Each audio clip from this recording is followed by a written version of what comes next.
Quando olhamos a história, por que é tão raro encontrar políticos e governantes que não se aproveitaram de seu cargo para benefício pessoal, que fizeram o bem para todos em geral e que ao menos não foram corruptos? Bem, a história também nos traz algumas respostas. Na Bíblia, no livro de Juízes, existe uma parábola que se aplica muito aos dias de hoje. Ela conta o que aconteceu quando as árvores resolveram procurar um rei. Parábola é uma forma de explicar algo difícil de forma muito simples, através de um conto. Esta velha parábola das árvores explica algumas das razões principais por que o povo sofre debaixo da maioria dos governantes. Mas antes de contar a parábola, vamos entender o contexto da época, o que estava acontecendo naqueles dias. Gideão havia acabado de morrer.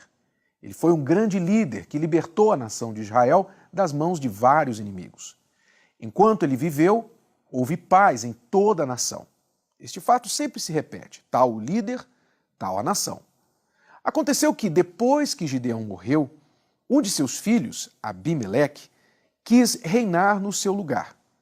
Quando ainda estava vivo, Gideão afirmou que nenhum de seus filhos reinaria sobre Israel. Ele queria que o povo seguisse a Deus como líder. Mas Abimeleque entendeu que o povo queria um líder que pudessem ver.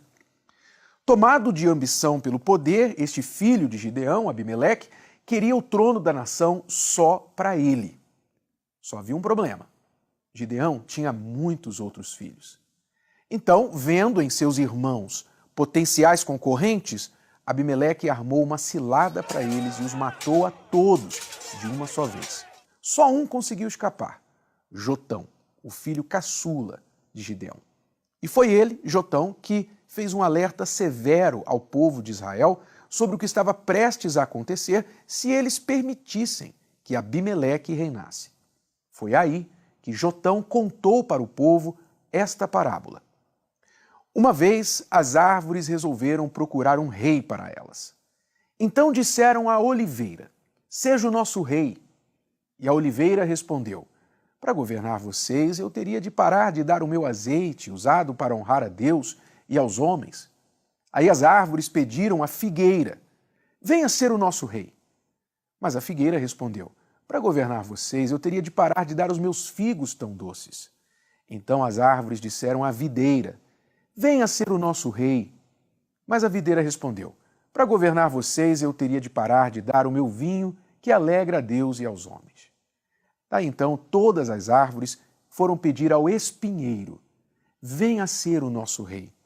E o espinheiro respondeu: se vocês querem mesmo me fazer o seu rei, venham, confiem em mim e fiquem debaixo da minha sombra. Se não fizerem isso, sairá fogo do espinheiro e queimará todas as árvores do Líbano. Algumas lições desta parábola para os nossos dias e as respostas às nossas perguntas são bem claras. Primeiro, a omissão dos bons permite que os maus subam ao poder. O erro de muitas pessoas de bem, especialmente cristãos, é achar que Deus age sozinho. Daí se omitem de lutar pelo bem. Na verdade, Deus nunca age sozinho. Ele usa pessoas para fazer a sua vontade aqui na terra. Segunda lição: quando não há boa opção de escolha entre os que querem governar, o povo acaba escolhendo a pior opção. É como na parábola: os que têm algo de bom para oferecer costumam se escusar dos cargos de governo e assim deixam espaço para os espinheiros ocuparem. Quantas vezes numa eleição você já teve de escolher o menos pior, quem vai espetar menos? Terceira lição: quando os maus governam, todos, bons e maus, gostando ou não, ficam debaixo da sua sombra, ou seja, da sua autoridade. E uma vez no poder, os espinheiros vão criando leis e tomando decisões que ferem a todos, exceto a si mesmos e aos que o apoiam. A parábola das árvores reforça para todos nós uma velha lição. Não é a ação dos maus que destrói o mundo, e sim a falta de atitude dos bons. Como cristão, nunca se omita do processo de eleger os seus governantes. E eleja quem tem histórico de uma vida alinhada com os princípios de Deus e também da família. Senão, todos nós, especialmente os nossos filhos, irão sofrer amargamente.